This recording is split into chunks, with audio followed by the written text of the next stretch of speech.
Hello and welcome back to Witch on the Holy Night. My name is Maybe Dennis, and last time we proceeded with the story. We just kind of finished that talk with Alice, and afterwards we did something in the archive. I believe it was called Whiteboard. Yep, it's called Whiteboard, and honestly it was just kind of like a slice of life, just a look into the daily lives of our three main characters.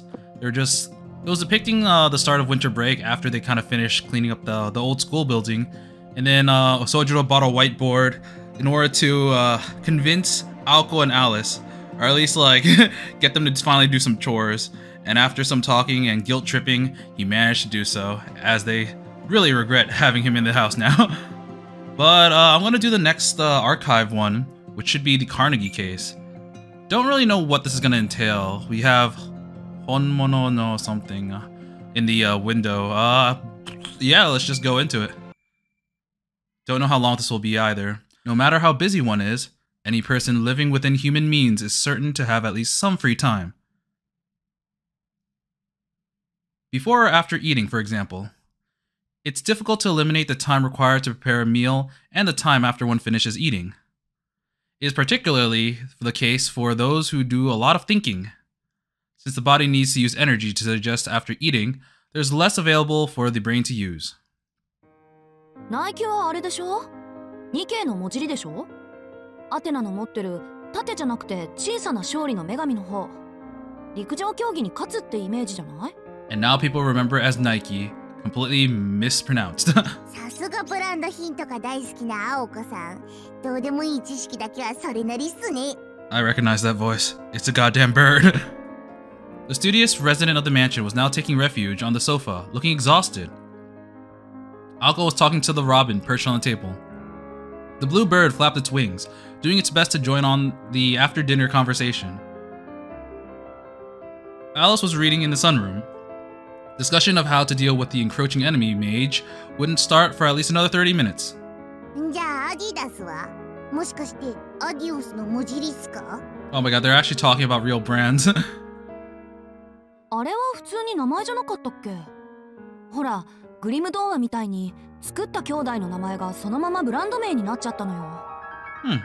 Oh, one thing I would like to mention is that I'm doing something different with the audio. I think I previously recorded it very quietly. I had to like manually make it louder, but then I found an option to just make it louder on its own while recording. So it might be a little bit different, but it'll probably be this way from now on.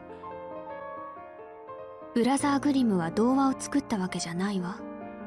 She's like, did you say fairy tales? I know these. 埋もれていた口伝を収集して物語に仕立て直して丁寧に編纂した人たちよ。職人というより学者の類ね。まあ多少は詐欺師めいたところもあるけれど。Kind of like con men. へえ。じゃあアンデルセンは？人魚姫とか親指姫とか超メジャーだけど。あと醜いアヒルの子。自分裸の王様とかたまんないっす。シンパシー感じるっすよ。A minute me. クリスタルキングに。アンデルセンは学者というより作家でしょうね。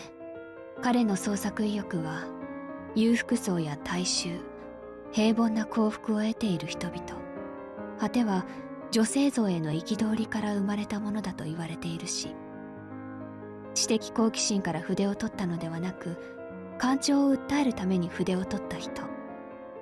あまりこういう説明はしたくないのだけれど、それぞれ分けて説明するなら、マザーグースは歌、ブラザーグリムは物語、アンデルセンは偶話ね。ミツバチマッチはアニメっすね。Hell yeah. ところで青子さん、アシックスの由来は何すか？これは私も小学校の頃友達に聞いたものなんで真偽はわからないんだけど、アシックスってもともと3つの会社が合併してできた会社なのよ。で、3社の社長が集まると足が6本になるじゃない？だから足シックス。あくまで俗説だけどね。Okay, yeah, sure. Oh, whoa. We see Alice distraught once more.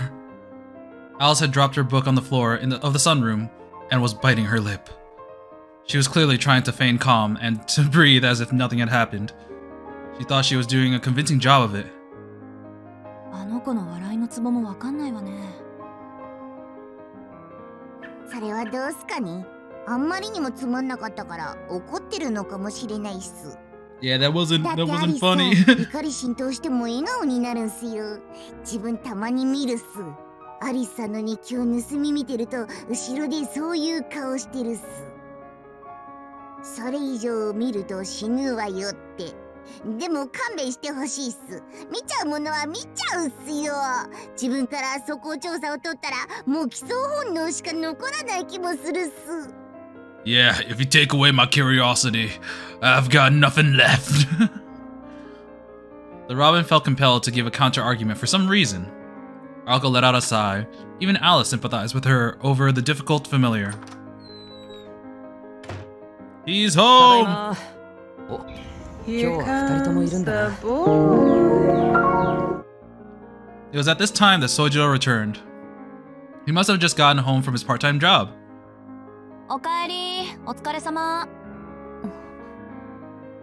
Alko's warm welcome was quite the opposite from the faint response from the sunroom. 夕食は済ませてきたからいらないよ。じゃあ、夜のバイトに備えてちょっと寝てくれ。Oh my god! The grind. Sojiro still gave Alice a wave as he left. The dull thud of something dropping was heard as he entered the hallway.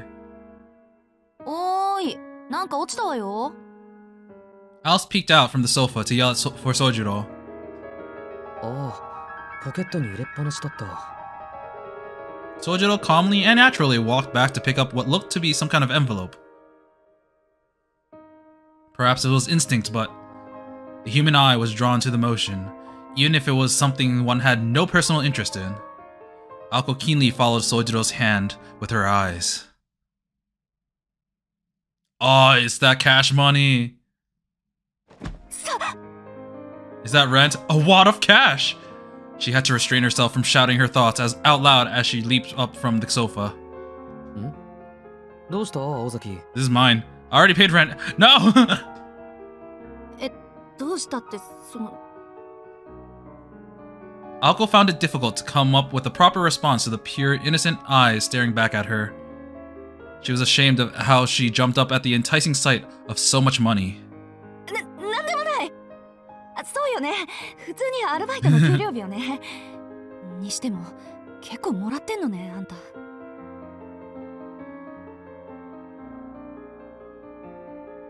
He just smiles and leaves. There was an awkward pause before Sojiro smiled and returned back to his room. Alko sat back down on the sofa, still feeling a bit awkward. This was what set it all off. It began a series of events that the Robin would later name the Dosh affair.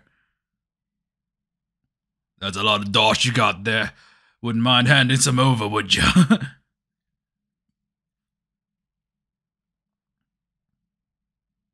It is now nighttime. It was the next day, and around at the same time as the previous day's incident.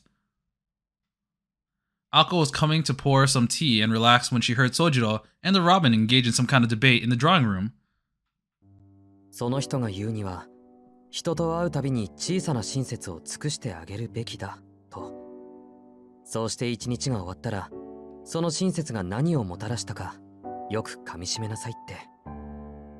たった一回の言葉だけの親切でも、相手にとっては大きな意味があるんだそうだ。それが思いもよらない幸福を運んでくる。うは、だから自分にビーフジャーキーくれたっすか？でもそれ親切じゃなくて袖の下っていう伝統芸能じゃないっすかね。アンダーハート見え見えっす。I can see right through you, lad. Sojiro's serious demeanor was more like a consultation or a proposal than it was idle chatter. まあ、あいつが妙なのはいつものことか。It's just being weird. Alko decided to ignore what was going on in the drawing room and head straight for the sunroom. There, she saw Sojiro's coat on the chair. ちょっと宗十郎、コート置きっぱなしじゃない。And a lot of dosh. 今のコート掛けか、自分の部屋に持って行って。Oh, she's gonna steal some money. She stopped herself mid-sentence. She could see the same kind of envelope that Sojiro had dropped on the ground yesterday inside his coat pocket. and it was even thicker than the one she saw the day before. She wouldn't allow herself to make a spectacle about it like she did yesterday. She reminded herself that she was a model student and the student council president. Oh god. Feigning disinterest, she listened in on the conversation going on in the drawing room. Sojiro was still deep in conversation with the Robin. Perhaps he hadn't heard her calls. 都会の孤独は万人に平等だ。一見して身勝手な暴力じみた押し着せの善意も長い目で見ればその人のためになる。なるほど。親切の押し付けには一銭もかからないっすからね。ちゃんちゃん人助けするっすよ。うん。ただより高いものはないって言うけどね。どっちっすかこのシャバゾン。What are you gonna do, Alko? Alko was so intent on eavesdropping, she completely forgotten that she had come to pour a cup of tea. There was no way she could just ignore such a suspicious conversation. こうも言うんだ。幸福になりたければ、初めは恨まれてもいいと。やれ金を返せだの詐欺師だの言われても、いずれその人のためになると分かっていれば、心を鬼にできる。人に尽くしている喜びが、後ろめたさとか帳消しにするらしい。それ知ってるっす。でも微妙に違うような。Alko agreed with the Robin in this case. Sojiro was referring to the words of a famous entrepreneur. If you want to find happiness, let's stop thinking about gratitude or ingratitude and give for the inner joy of giving. That was the actual quote. あるいはこうとも、貯金のある人はその富を温存するよりも会社がより豊かになるために使うべきだと。それも知ってるっす。でももう完全に違うような。Alko was becoming upset with how much she was agreeing with the Robin at this point. This was a quote from an even more famous entrepreneur. Surplus wealth is a sacred trust which its possessor is bound to administer in his lifetime for the good of the community. This was how that one was supposed to go. 信じられるのはお金だけなのかもしれない。だって奥さんも子供もずっと一緒にいてくれるわけじゃない。不幸な事故で先立たれることだってある。でもお金は別だった。お金で幸福は買えないけど、幸福はお金になる。今は人の親切と温かい布団があればそれでいいと、その人は言った。なんか無性にらしくないこと言ってるわね、あいつ。Though his words were a bit strange and worrisome, Alko couldn't spend much time worrying about it.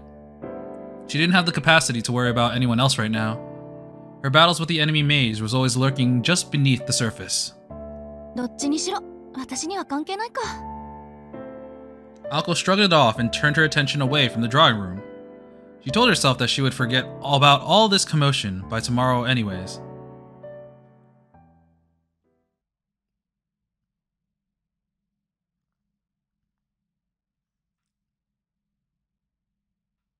It is now, once again, the next night. ただいま。Oh, I'm home! Sojiro is back from his job with a smile on his face again today. Work truly was its own reward. His mood was infectious, and Alko smiled back while relaxing on the sofa. はい、お疲れ様。休んでていいわよ。今日は昼からずっとバイトだったんでしょ？夕飯ならこれから作って。何？ Sorry, that mid. I didn't expect that because they didn't add the text until afterwards. Like, I'll make you something for dinner. Nani? Her smile suddenly turned frigid. ん？どうした青崎？木の実の冗談を聞いた時みたいな顔して。I got the Kinomi's jokes. どうしたじゃない。いい加減黙っていられなくなった。いいからそのポケットのもん出しなさい。Oh my god, we're getting frisked. Sojiro reached in and pulled out the contents of his pocket without knowing why he was being scolded. He placed the now all too familiar brown envelope on the table. It was far too thick to be any normal envelope. It was bright, enticing, almost magical. There was nothing else it could have been than a stack of cash. まあ、これはどうしたの？ Is it time to raise our rent price? Oh! Alice innocently asked Sojiro. She was a bit dazzled at the sight, but there was no mistaking it for an illusion. バイト代だよ。そう。それはいいことだわ。明日はごちそうね。Oh man. The two remained calm despite the abnormally large wad of cash before them. That being said, the one with the most common sense in the house finally had to speak up. んなわけないでしょ。ちょっと宗十郎、そこに正座。どういうことか説明なさい。She knew more than anyone how serious this was. 説明って何をだ？ What's wrong? I just have a lot of part-time jobs. 決まってるでしょ。この札束の正体よ。あんた今何やってんの？どう考えても真っ当な職種とは思えないんですけど。まっとうだぞ。この新しいバイトは少なくとも法には触れていないと聞いた。ちゃんとやれば危ない目にも合わない。コンビニエンスストアより割がいいし、俺でも簡単にできるという。Huh, they said convenience store this time instead of konbini. Unbelievable. Alco was just about dizzy with rage by this point. At least not illegal. That's like when an obviously drunk person tries to contend that they are indeed quite the contrary. 正気に戻れ。日ごとお金が倍々に増えていくバイトなんてあるわけないでしょ。いいから仕事の内容を言いなさい。内容を。あんたどう考えても騙されてるから。It's just the stonks, man. They're just going up. Sojo kept his mouth shut. He didn't seem to be too threatened by Alco's reprimands. ダメだ。いくら青崎でも教えられない。あんまり人に話すことでもない。でも安心してくれ。分類的にはちょっとした人助けと言えるだろう。あと紹介してくれた人とは一度しか会ってないし、支払いは常に現金だ。この田舎バカ、その文脈からして怪しすぎるんだっていうの。Alco stamped her foot in frustration. But who could blame her after hearing the standard lines for a scam? It's a new job, the pay is good and anyone can do it, and I'm not supposed to talk about it. Despite all that, Sojiro was still refusing to spill the beans. They hadn't known each other for that long, but Alco was well aware of Sojiro's personality. Steadfast, explained him well. Once he made a decision, nothing could make him change his mind about it. At times like this, it was near impossible to get him to talk. 厄介な。Alco backed off, realizing it would be a challenge to get him to say anything at this point. Sojiro couldn't figure out what was upsetting her. なんで青崎は怒ってるんだ？ Alco decided to give up on getting anything useful out of him. そんなうまい話はないからよ。アリスもそう思うでしょ？そうね。青子の言いたいことはわからないけど、しずきくんはもっとやるべき。I think you can do more, Shizuki. And so Alice contributed absolutely nothing useful. She's like, I don't get it, but sure, good job, Shizuki. Alco collapsed onto the sofa. 青崎。いいわよもう。よくわかんない理由で話す気ないんでしょ、操縦。考えてみれば、あんたなんてただの同居人なわけだし、私があれこれ文句言う筋合いはなかったわ。Alco shooed Sojiro away with her hand. Go away! I don't want to speak with you. Unfortunately, she wasn't going to be able to sit there and stew like she wanted to. She couldn't just ignore this problem like Alice. あいつはどう見ても騙されてるし。Oh god, I can see where this is going. She's gonna stalk him for then one day. She needs to be bold and make him quit this new job of his immediately. It was what a true friend... It is what a true friend would do. Yes, you are a true friend. And it was also her duty as a student council president and nothing else. However, Alco started to think otherwise. Morals and a clear conscience were important, sure, but for a student living solely off their parents' generosity, that kind of money was hard to pass up.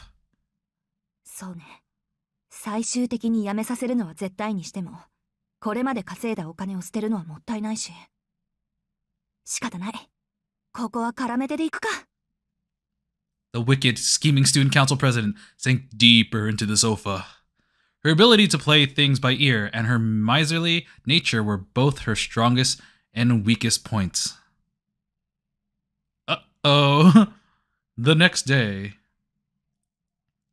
Noon. Sojiro's gonna be like, I'm off to my job, and then we're gonna see Alko dressed up. Alko waited until her roommates were gone and then picked up the phone in the foyer. もしもし、飛び丸？宗十郎がこんなことになってるんだけど、あんた心当たりない？ Oh, she's calling Tobimaru. The sound of the first train leaving the station could be heard far off in the distance.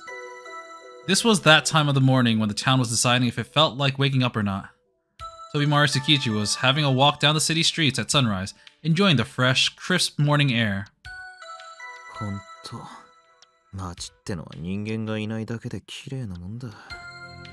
Oh, we're getting more Tobimaru stuff. Crowds had become a common complaint of Tobimaru's. To him, the tacky, over-decorated street corners were the embodiment of human desires. At this time of day, the streets were nothing like the circus tent of activities that they usually were. The main street was completely empty. It was like a lonely, tranquil morning after a festival.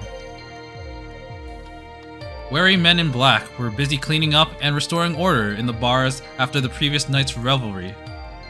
Around the back entrance of the local restaurants, the kitchen crew were busy bringing in their daily ingredients while stifling back tired yawns. Birds carelessly wandered the streets. There wasn't even a sound of a single car engine to be heard. This was a uniquely refreshing sensation that could only be felt from a city morning. It existed somewhere between daily life and exciting entertainment. This was the only time of day when the bustling modern world stepped aside for a slower, more nostalgic pace. Oh, we're gonna get him in a new outfit. Tobimaru searched through his coat pockets, but only found some old receipts.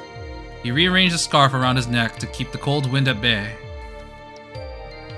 Meandering through the city streets, he ended up at the Central Park just as the morning magic began to fade. Oh no, magic! Kill him! His stroll had no particular purpose. It wasn't for his health or anything like that. He was merely making his way home after a night out on the town.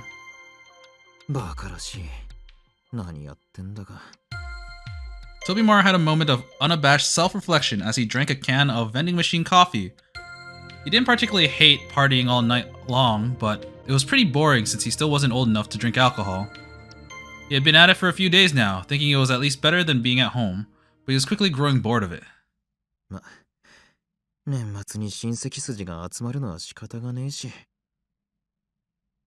He grinned wryly at his own lame excuse.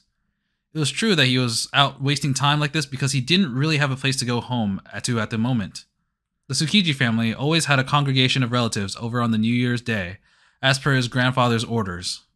This is why his siblings and other relatives have been staying over at the Tsukiji home for the few days now. If Tobimaru was there, he'd just provide fuel for the fire. He decided to avoid the family drama and not go home while everyone else was there. They'd just greet him with insults anyways, and if someone tried to start a fight, he knew he wouldn't be able to resist the bait. It would only cause even more resentment and troubles for his father.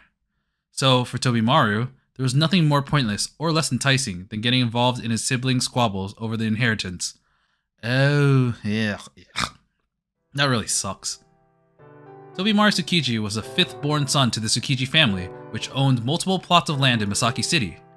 However, most of that land had been acquired after the war. Before that, they had been a minor noble family on the brink of ruin. The man who built the Tsukiji family into its current glory was Kimikuni Tsukiji, Tobimaru's grandfather, and the current patriarch. Kimikuni married into the struggling Tsukiji family and saved them after they lost all their power during the war. The Tsukiji clan were a local Shinto clergy that relied upon Kimikuni's financial assets.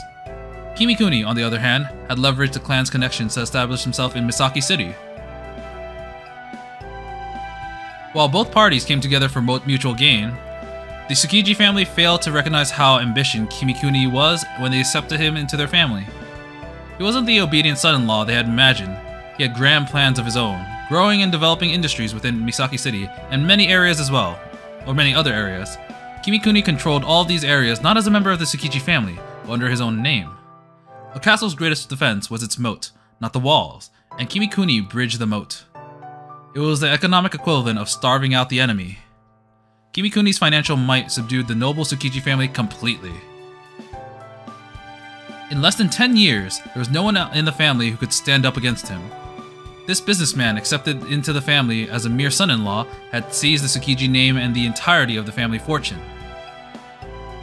However, Kimikuni had fathered many children. He would not allow the Tsukiji bloodline to die out. That was the only way to maintain the family fortune.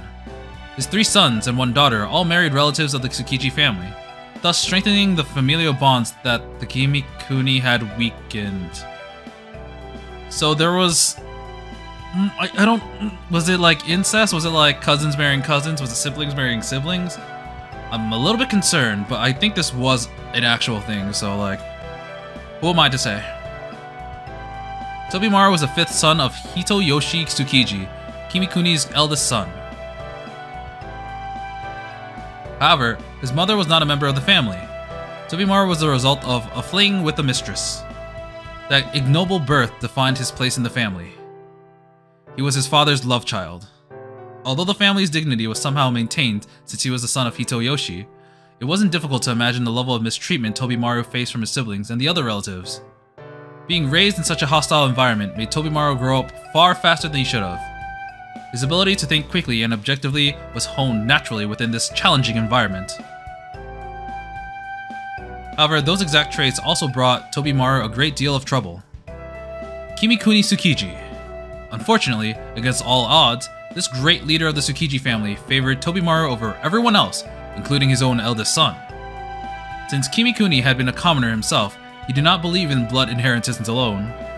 To make matters worse, not a single coin from his great fortune had been given to any of his sons yet. The most loathsome thing in the world is the blood of the Tsukiji family. I would never have had any of you if I could have helped it. Damn! Those words were spoken at every family gathering, and they were the absolute truth.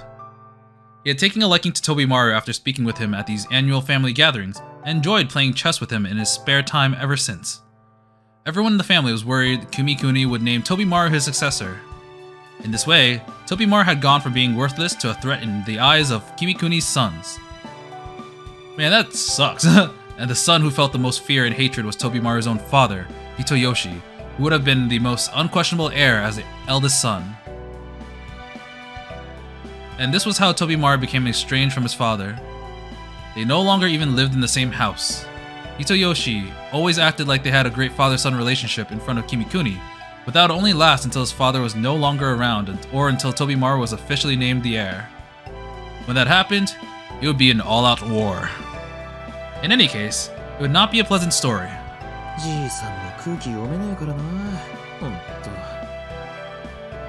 Tobimaru scratched his head in frustration. He really wasn't all that worried though. In public, it looked like they had a good father-son relationship. In private, they were in the midst of a bitter inheritance dispute. Things had always been that way, even before he met Kimikuni. The only difference was that his sole protector, his father, was now his mortal enemy. Tobimaru had always been at odds with his family. His father was just one more enemy to add to that pile. Staying out all night like this was Tobimaru's way of avoiding his family. If he was home, he knew that they would try to gauge his feelings. However, they wouldn't openly attack him now. Even the relatives who looked down on him and his siblings who had bullied him as a child, the worst they would do was make snide remarks. Tobimaru was, at his core, a peaceful person, who preferred to avoid trouble whenever possible. Petty revenge or even stepping up to Kimikuni's expectations weren't on his to-do list. His father's worries were unfounded, his relatives were getting riled up for no reason, and Tobimaru had no intention of stepping out of his role as the prodigal son.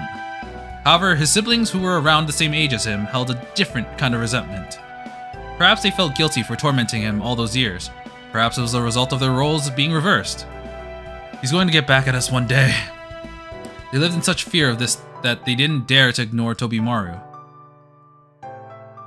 そのくせ根回しはうまくねえときた。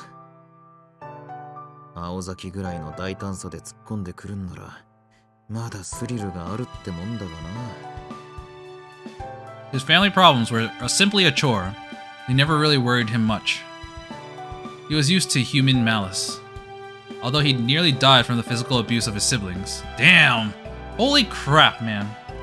Even though someone had once tried to kill him with true murderous intent, even though he had been exposed to how the elite, untouchable class of society treated by others by his eldest brother, it was all such a pain in the ass. These were all the events that would change a person's outlook on life, but he had always remained cool-headed. That was just how things were for Tobimaru. He had grown bored of his relatives getting worked up over everything. Man, I can understand why Hosuke refers to him as His Majesty now.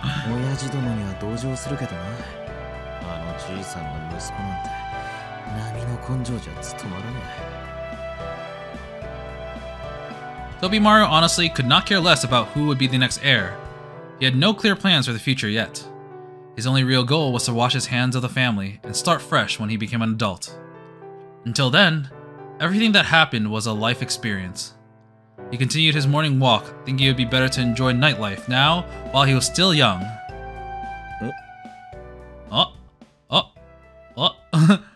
Someone was already sitting on the bench when Tobimaru entered the plaza. The crows gathered there flew off at his approach. On the bench sat a girl dressed in black. Oh my god. It's gonna be Aoko in her disguise. A well-dressed old man with a cane sat next to her. Oh, never mind. Ugh. These were familiar faces, so he approached the bench to say hello. Oh! Okay, he said a girl in black. Should have expected it was Alice. The old man and girl looked as if they were grandfather and granddaughter. He seemed like a kind old man spending time with his grandchild. However, the truth was, oh, is that his grandfather? Is that Kimikuni? Alice, 僕は今でも思うんだ。考えられるサービスはすべて実現させた。従業員への感謝も来園者への笑顔も忘れたことは。I accidentally skipped this part. 一体何がいけなかったのかって。Okay. なのに時代は僕を選ばなかった。それどころか僕の内なる芸術性を否定した。Oh, so he's an artist, I guess? 無念だ。死ぬがいい。腐った魚のようなマスコミどもめ。何が悪夢のクリーチャーか。あんな夢にまで見そうなマスコットが他にあるだろうか。いや、あるまい。なのに連中と来たらネズミを二足歩行させれば満足と来た。Damn that stupid mouse. How is he more famous than my delicately created, intricate creations? そもそも犬をペットにする齧歯類とか冷静に考えたら怖いぞ。動物が動物をペットにするなんてモラルが低いにも程がある。あそこはやはり人間をペットにするべきじゃないんだろうか。Actually, this poor young woman was getting an earful from this old man. After his outburst, he paused for a moment. いや、これは失礼。ゆり彦よ、紳士たれ。Is this the guy who designed the amusement park mascot? He scolded himself and he hung his head. 答えてくれ、アリス。Oh, it was. 僕のキッツィちゃんは何がいけなかったんだ。角よ。角をつけるべきだ。You should have given it horns. The girl in black returned the old man's solemn bow with a grim answer of her own. いや、角はいけない。子供たちが怪我をしてしまうからね。僕は傷をつけるなら体ではなく心にしたい。I don't want to harm them physically, just mentally. The girl nodded deeply, thinking over the implications of what this old man had just said. Anyways, Tobimaru didn't really want to get involved, but he was already too close. If he had passed by without saying anything, the old man would certainly make a fuss. こんにちは。こんな朝っぱらからじくじく公開中かい。Tokitu, yes. おきつのじいさん。いつまでも引きずってると死に損なうぜ。さっさと往生して息子たちを安心させてやんな。Damn, is he telling him to die? おや、どこの悪ガキかと思えばヨタカの子供か。おはようトビー。君も相変わらず早起きだね。 Hello, Toby. 俺は朝帰りですよ。お二人みたいに健康的じゃない。そら、クオンジのお嬢さんもおはようさ。The girl looked up calmly at Tobimaru's greeting. It was none other than the witch on the hill, Alice Kuonji. こうしてまともに挨拶するのは2年前のパーティー以来か。何にせよ珍しいな。あんたがお付きなしで町に降りてきてるなんてよ。I hope he talks about Sojiro and it gets a reaction out of her. そうでもないわ。この時間の公演は鳥を入れ替えるのにちょうどいいから。ほう、そりゃ驚いた。箱入り娘じゃなかったのか？ Oh snap. Oh snap. ええ。その証拠にあなたがひどい顔で歩いているのを何度か見かけたわ。遊び歩くのは結構だけど、青子に迷惑かけないよう気をつけなさい。ご忠告どうも。肝に銘じておくよ。 I like how you reacted to that. Despite their casual greeting, Tobimaru and Alice rarely interacted, though their fathers were acquainted. Even so, the histories and spheres of influence of the two families were very different. Though the Tsukijis held sway in Misaki City, the Kuonjis influenced the whole of Japan. Normally, someone like Tobimaru would not be in the same social circles as Alice. The only reason they could interact like this at all was because they were both friends with Aoko Aozaki. わかな。トビー、君はアリスと友人関係だったのか。Define friends. もしかして二人はステディな関係だとか言うまいな。やめたまえ。言ったら大事になるぞトビー。僕は心臓麻痺で急死しかねない。犯人は君であり、凶器はアリスだ。Well, I was telling you to, pass on, so yes. 無論死因はこう書いてくれ。そう聞くも無情な恋の病と。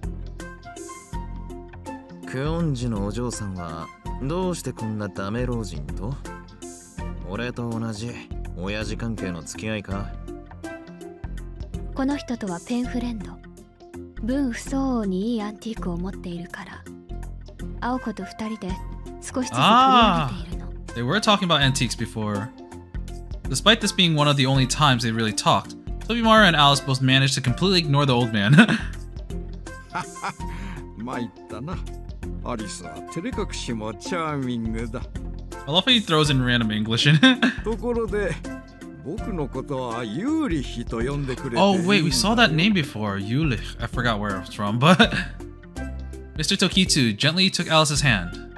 Alice's face remained neutral, like a doll's. トッキー、私、いい絵付けのティーカップを探しているの。1900年代のラム工房のものとか。she calls him Toki. あるとも。もちろんあるとも。今度おっかないお友達と遊びに来るときまでに用意しておこう。You can come by with that terrifying friend of yours. He responded to her request like an obedient old marionette. おいらくの恋って柄かよ。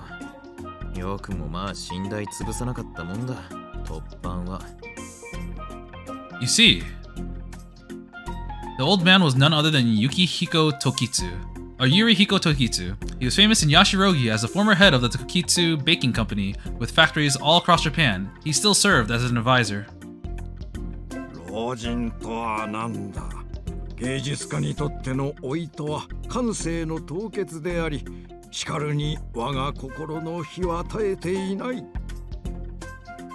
僕はまだ暑苦しいくらいに若いんだ。つぼみのような少女と恋を語らう楽しみは残っているさ。この年になるともう世間体とかどうでもよくてね。女の子と話すことだけが人生の意味になるんだぞ。Look at how happy he is, even though he just said something kind of creepy. 若いのかじいさんなのか、どっちなんだよ。おっと、失言。最後の方のは聞き流してくれ。Yeah, I'll try my best to do that. 僕が言いたいのは、女の子と穏やかな時間を過ごすのは最高ってことさ。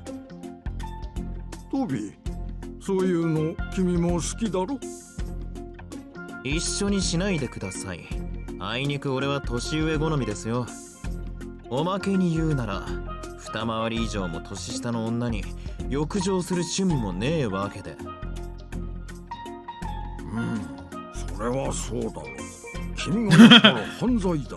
Yeah, that's quite the ト crime. ビーは17歳。その二回り下が何歳になるとか口に出したらいけないよ。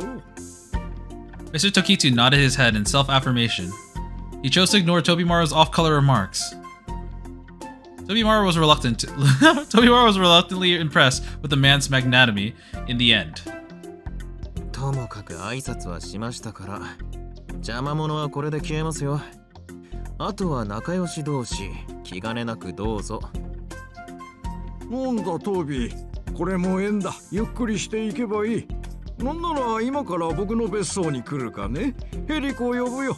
楽しいぞ。Oh man, he's definitely got that dough. いや、お気持ちは嬉しいんですけどね。知る人が見ればとんでもなくブルジョワなメンズでしょ、これ。今は避けたい気分なんですよ、そういうの。Tobimaru's choice of words made his present situation clear to Mr. Tokitsu, and he reluctantly backed off. Such intuitive understanding made it obvious how this man had expanded the Tokitsu Baking Company nationwide. He had divined Tobimaru's complicated family situation in an instant. ミックによろしく。そろそろ引退して子供たちと仲直りするよ。僕が言っていたと Just tell 伝 Mick to え get てく better. れ。はいはい、ぬかに釘だろうけど伝えておきますよ。じゃあな、クオンジさん。また朝に出会うことがあったら、その時は改めて挨拶させてくれ。Darn, I was hoping there'd be something with Sojiro. Alice's silence neither encouraged nor discouraged this. Tobimaru shrugged and left the plaza. No! Ah.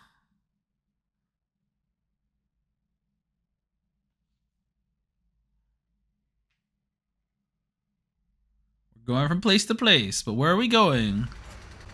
Construction site. He walked leisurely away from the park and came to an area of the city that was under redevelopment.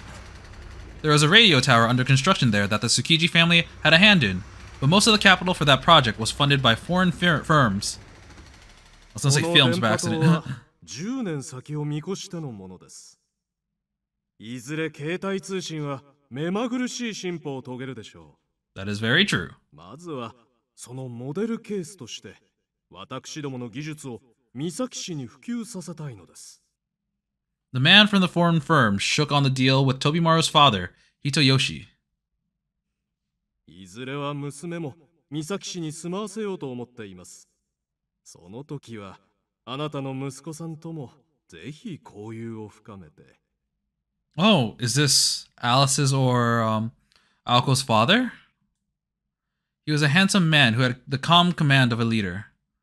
The fact that he had offered up his daughter to Tobimaru showed that he had researched the Tsukiji family's inheritance issues as well. 親父も舐められてるって気づけよな。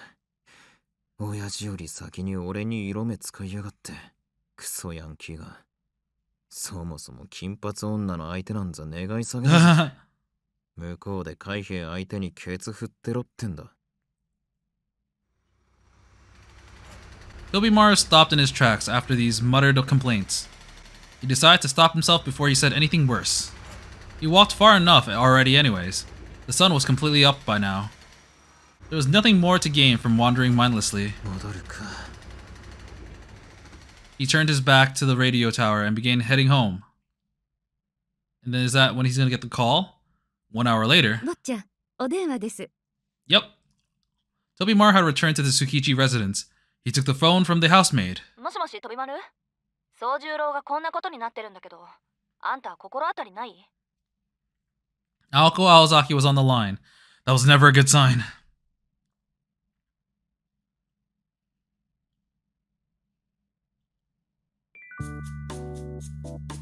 とまあこういう yeah, so that's all I know. Oh man, I I don't really see her in this outfit too much. I know that she was in this outfit when she did the fight against the mannequin the first time, but I don't actually remember seeing her much in this outside of that, especially with this face. Definitely never seen her with this face, with this outfit. すげえな。安心できる要素が一つもね。Yeah. The Kanagi issue. Sojiro seemed caught up in a strange part-time job. I'll wait for you in Central Park to talk about it. He's like, I was just there! 10 minutes had passed since he had received the call from Aoko and returned to the park.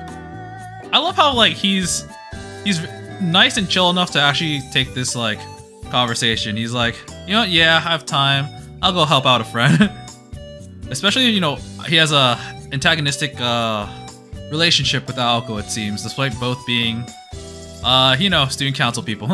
Tobimaru felt a light migraine coming on after hearing about the situation. The young girl and the old man from before were nowhere to be seen. そんなこと言われるまでもなく分かってるわよ。私だって人のアルバイトにケチつけたくないけど、どう考えても普通じゃないでしょ。あんた、あいつから何か聞いてない？悪いな。期待には応えられん。宗十郎はバイトに関しては秘密主義だ。任されているからには他言はできない。とかなんとかな。That's so suspicious. そうなのよね。あいつ他人の事情に関しちゃ缶詰みたいに切りがたいから、ガキガキにされない限り口を割らないのよ。おお、それは青崎にそこまで言わせるとはね。宗十郎も信頼されたもんだ。That's right, my boy's loyal. どういう意味よそれ。タイはね、言葉通りに受け取ってくれ。お前基本的に何だって怒るだろ。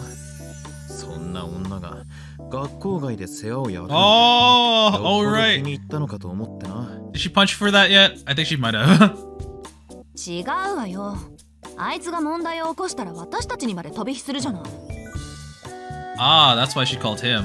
こんなの誰がどう見てもただのリスク回避でしょ。なるほど。公務として見過ごせないってわけか。そうよ。悪い？いや悪かねえさ。むしろ尊敬するよ。ほんと鉄の生徒会長だぜ。休日だっていうのに学校の評判を守るためだけに働けるとは。だけってところを妙に強調するじゃない。まあ事実その通りだけど。Aoko's glare seemed to suggest that she wasn't interested in hearing any objections. This little bluff was rather charming to Tobimaru, who was well aware of the Sojiro and Aoko's current living situation. 別に。しかしまあ、そういうことなら副会長として付き合わなくっちゃな。会長は学校のために宗十郎を調査する。俺はそのサポートをしつつ、友人として宗十郎を気にかけるってことで。Tobimaru said he would do as Aoko asked, but for some reason she did not seem satisfied. じゃあ、そうと決まれば早速始めますか。青崎のことだから、宗十郎の勤め先ぐらい突き止めてんだろ。住所どこだよ。それが尾行したんだけどうまく巻かれちゃって。Oh wow, yeah, she tried. 駅前から2丁目方面に曲がっていたのまでは確実なんだけど。The vice president was used to this. He didn't bother saying anything about her going so far as to tail Sojiro. 2丁目か。あの辺りだとパチンコとゲームセンターぐらいしか思い当たらねえな。1日に何万も稼げる店なんざねえぞ。そうなのよ。というか知ってたら私が試したい気分だわ。飛丸、念のために聞くけど、三崎町にあるお金の稼げる遊び場ってパチンコだけよね。あ、親父の話じゃ風営法に引っかかる賭場はねえとさ。三崎町の顔役は話のわかるおっさんで、クリーンな極道を目指してるらしい。パチンコ経営だけで満足してるって話だ。うん、それは知ってる。一応確認しただけ。でもそうなるとますます謎ね。ギャンブル以外でお金を売買にしていく仕事なんてちょっと思い当たらないんだけど。ああ、体でも売ってるとしか思えない羽振りの良さだ。一晩いくらみたいな。Ooh la la. Huh? Huh? There was a slight delay in Ako's reaction. It took her a few seconds to register what he was trying to say, but then her jaw dropped. 体ってあんた。ほら、絵画のモデルとかバイト代は高いと聞くぜ。あ、うん、割はいいって言う。Yeah. お金持ちだし、そうよね。それぐらいなら別に。She's like, yeah. No, I wasn't thinking anything else. 当然だが。結局裸じゃない。Without any real information to go on, the conversation was quickly diverging further from the topic at hand. Without knowing the location or type of work, there really wasn't much to talk about. 明日、もう一度宗十郎を尾行するしかないわね。二人がかりなら見失うこともないだろうし。そうだな。他に手がかりもねえし、明日にするか。宗十郎の羽振りがいいだけじゃどうしようも。Tobimaru furrowed his brow. It seemed that he had thought of something. His expression turned more dire by the second. どうしたの、飛丸？何か思い出した？ちょっとな。そういえば、最近妙に羽振りのいいバカが一人いたなって。Hosuke! そいつ、3日ぐらい前から金に明かして合コンし放題って話なんだが、頭の痛いことに、宗十郎と同じクラスのバカなんだよ。Hosuke! There were a few seconds of silence. Ako nodded. She had put two and two together. あいつね。I know who you're talking about. The two immediately left the park to go find the suspect.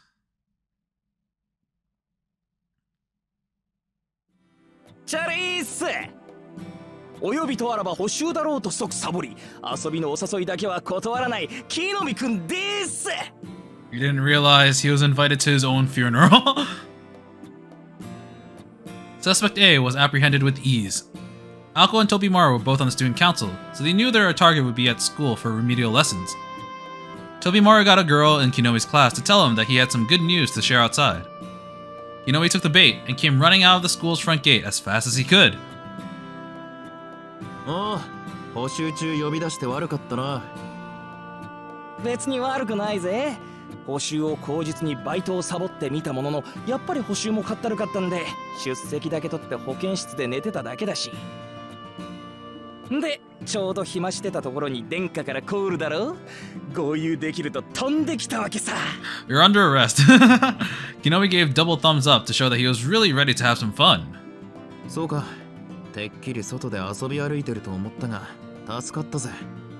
お前、連日ゲームセンターに入り浸りだって聞いてたからよ。ああ、あれね。ちょうど昨日ですっからかんよ。ゲーセンでおごりまくるのは気持ちいいけど、後に残るのは虚しさばかりだよな。他校のヤンキーどもと仲良くなっても嬉しくないっつうが、女っ気皆無というか。なんで女の子はゲーセン嫌がるかね。まあ、それも過去の話だけどね。所詮ポッと湧いたあぶくぜに使っちまった金の話をしてもしょうがねえ。俺たちは明るく今の話をしよう。そうだろう、リッチな飛び丸くん。その有り余る財力で今日は僕をどこに連れて行ってくれるんだい？ No, you're not ready for what's to come. その前に、こちらの御人がお前に話があるってよ。Oh god, she's right behind me, isn't she? こんにちは、木の実くん。Oh, the last time I spoke with you, you got punched the hell in the back. Haha, by me. あぶく銭の話を聞かせてもらえるかしら。Kinomi's expressions went blank. If anyone could sniff out danger, it was him, and it stank like his impending doom. 僕勉強したいんで戻っていいでしょうか？もちろん。洗いざらい質問に答え終わったら戻っていいわよ。こっちも時間が惜しいからスムーズな自白を期待するわ。それで、あぶく銭って何の話？あなたの月々のバイト料は2万円前後よね。その金額で3日近くも王様の真似事は難しいと思うのだけど。It seemed the next logical question would be to ask if he had begun a life of crime. なんだよ、会長には関係ないだろう。そもそも自白って何ですか？いきなり犯人扱いとか、いくらなんでも横暴じゃねえの？つうか何の事件これ？まだ事件かどうかは何とも。最近お金の回りがいい生徒がいると聞いて調べ始めたばかりだから。毎日何万円ももらえる仕事なんて学生には目の毒だし、そういったアルバイトは学校側に報告されてないしね。生徒会として危ない仕事だったら注意してあげないと。Alko was still smiling as she inched closer to Kinomi. She had never spoken to him this nicely after what he had done at the entrance ceremony. That alone was enough to make him think he was in big trouble. それは初耳だな。最近金回りがいい生徒ね。俺のは違うよ。今まで貯めた貯金をなんとなく使っただけ。クリスマス前だからこう派手に錠剤しとこうかなって、役落とし的に。普通クリスマス前は貯金するもんだけどな。ダメよ築地くん、デリカシーが足りないわ。She's like, aww. 残酷な事実は口にしたくはないけど、木の実くんにはイブを過ごす相手がいないってことでしょ。学友としてそこを追求したらかわいそうよ。Oh no, you gotta hit him where it hurts. いるわい本命ぐらい。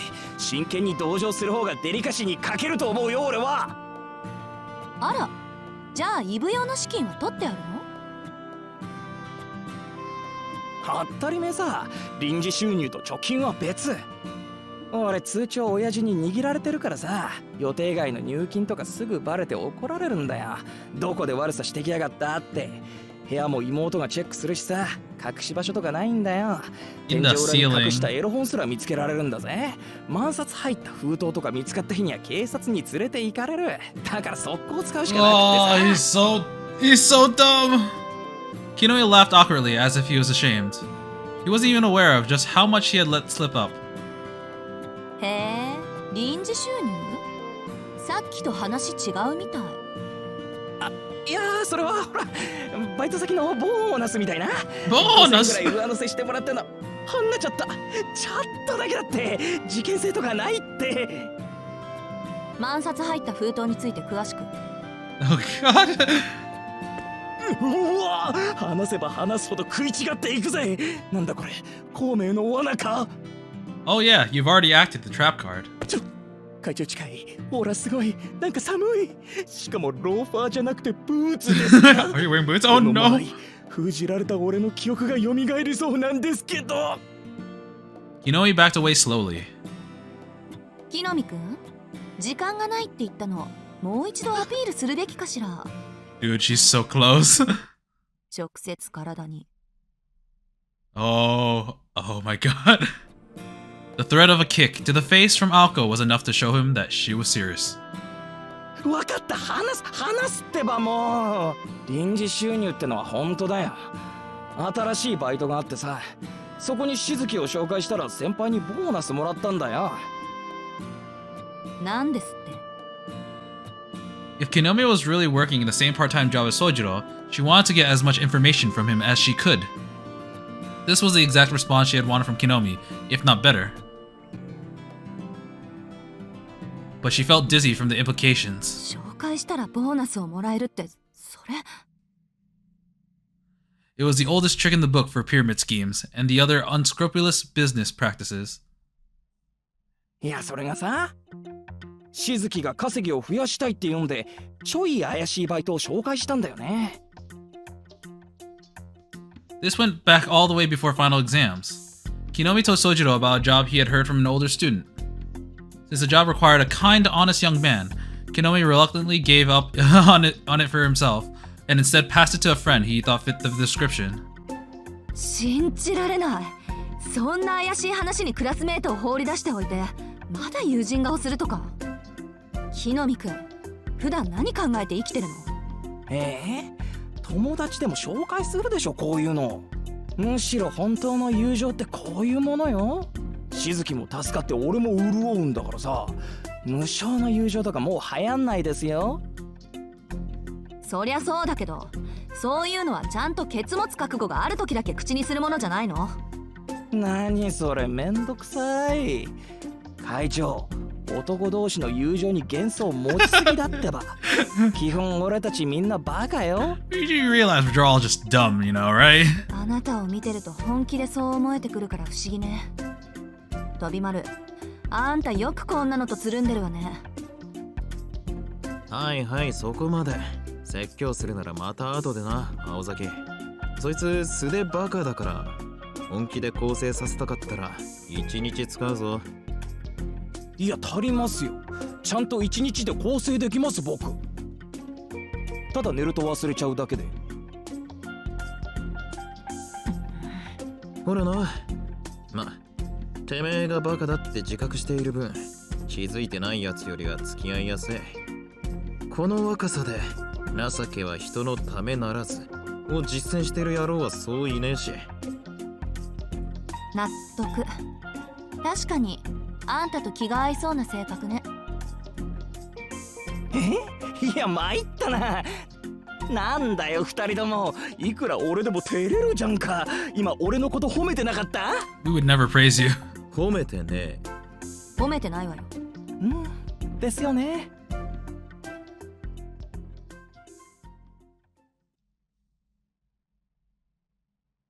With Kinomi leading the way, Aoko and Tobimaru arrived at the part-time job in question. They moved past the new entertainment district in front of the station and into the seedy part of the second street. Aoko pointed to where she had lost Sojiro when she was following him. この辺りね。木の実くん、そのバイト先ってどこ？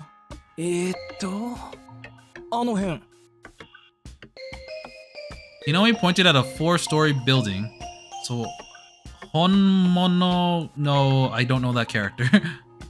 The entrance was on one side of the first floor. At first glance, it looked no different from an apartment complex. The hallway on the first floor continued around the back of the building. The stairs were located at the beginning of that hallway and were the first things you saw after entering. ちょっとそこの路地裏に入りましょう。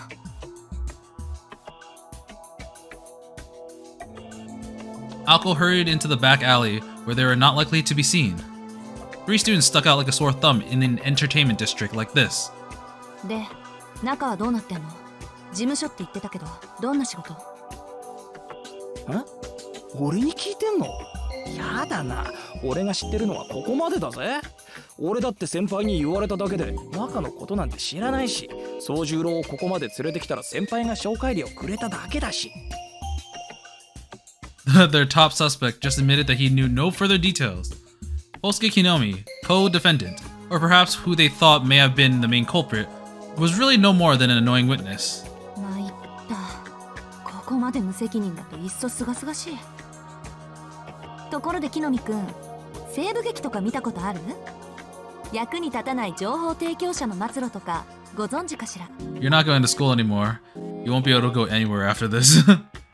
いや、俺映画って苦手なんだよ。でもセーラー服と機関銃なら見た。主演目当てで。そう？残念ね。夕日のガンマンぐらいは見とけばよかったのに。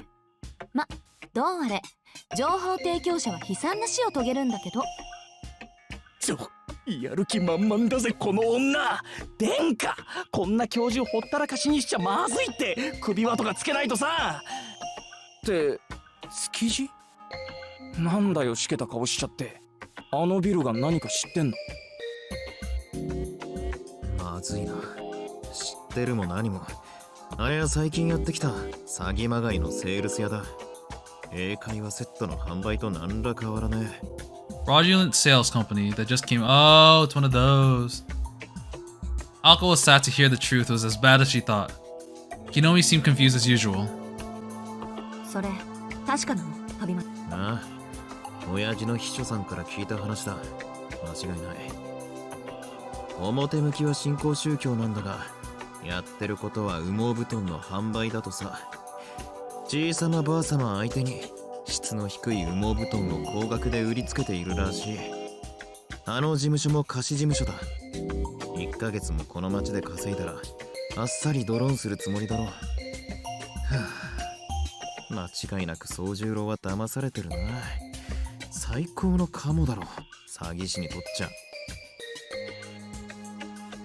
Tobimaru slumped his shoulders in defeat. Ako, however, was already in full-on battle mode. よし、潰す。その後、木の実は学校の旗のところに吊るす。え、直？今のセリフだと縄じゃなくて首？脊髄にぐっさり？ I've attempted that before. Don't worry.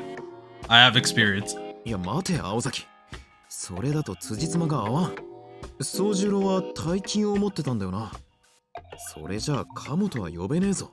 I think he's working there as a salesman instead of being scammed.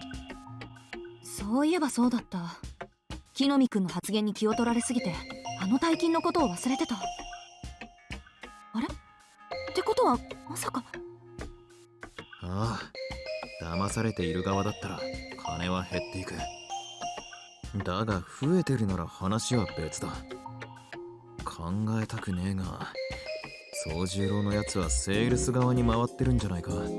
It's very possible that he was hired as a salesperson and doesn't even know that like the products are not great. Because everything he's already fascinated by everything. 信じられない。宗十郎が詐欺グループの一員になっているですって。はあ、まさかしずきに騙されるようなやつはいねえよ。だいたい嘘つけないじゃんあいつ。羽毛布団を売りさばくとか絶対無理だって。Couldn't lie his way out of a paper bag. だから宗十郎自身、それが悪質な詐欺だと気づいてないんじゃないか。あ、whoops. なるほど、そりゃ納得だ。あの純真さんがお年寄りに大人気ってわけだな。やるじゃんしずき。今度会ったら俺もお裾分けしてもらった。木の実くんの構成は今後の課題として、どうしよう飛丸、もう少し様子を見た方がいいと思う。仮にしずきくんが関わってたら彼にも詐欺罪が適用される。まだ未成年だけど。あくまで従業員だから実刑はかからねえとは思うが、敵さんはあれで食ってる連中だからな。宗十郎が雇われた時の契約書の内容次第だ。そうよね。下手したら宗十郎自身もう入会してるかもしれない。Ako looked a lot more cool-headed now. And this is really long. Tobimaru had been serving with her on the student council for over a year. He knew exactly what she was thinking at the time like this. 入会していたら脱会は難しいな。あいつ本人にその気がなくとも、ハンコの力は絶大だ。それで、青崎、どこまでやる気だ？営業停止は最低ライン。進行は自由だって言うなら、よその土地でやってもらうまでよ。だろうな。そんな顔してるぜ、お前さん。で、宗十郎はどうする？とりあえず辞めさせるか？当然。けど、もう彼だけの問題じゃないわ。そもそもうちの生徒を雇おうとした時点で私たちの問題よ。しずきくんとは関係なしであの事務所潰すから。いいけどな。厄介だぞ、あの手の連中は。サラ金と同じで法律上は何の問題もねえ。警察じゃせいぜい厳重注意レベル。下手に商売の邪魔をすれば損害賠償と言い出しかねえ。せいてはことを何とやらだ。分かってる。まずは会社の概要と社長の素性、構成員の数を調べながら被害者の洗い出し。What? Ako suddenly stopped talking in the middle of her detailed plans. どうした青崎？ Oh, they probably see Sojiro. Tobimaru noticed right away what Aoko had spotted. Aoko was looking at the crowd on the streets. A familiar young man wearing a coat was walking through the lively second street. He walked confidently up to the office building and disappeared inside. He hadn't seemed to notice the worried trio watching from the shadows. The young man, clearly Sojiro Shizuki, had just started his shift, still oblivious to the severity of the situation he was in.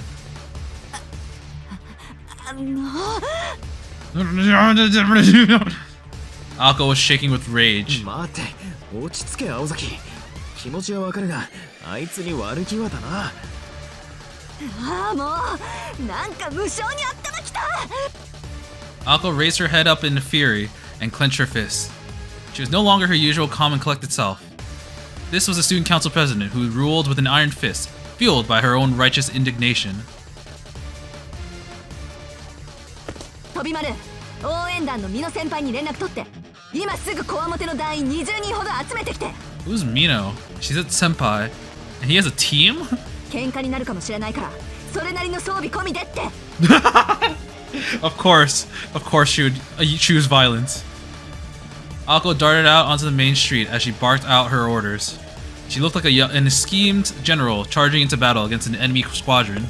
ミノって応援団の団長のか。しかも20人って、お前一体何する気だ。 War! 決まってるでしょ。殴り込みよ。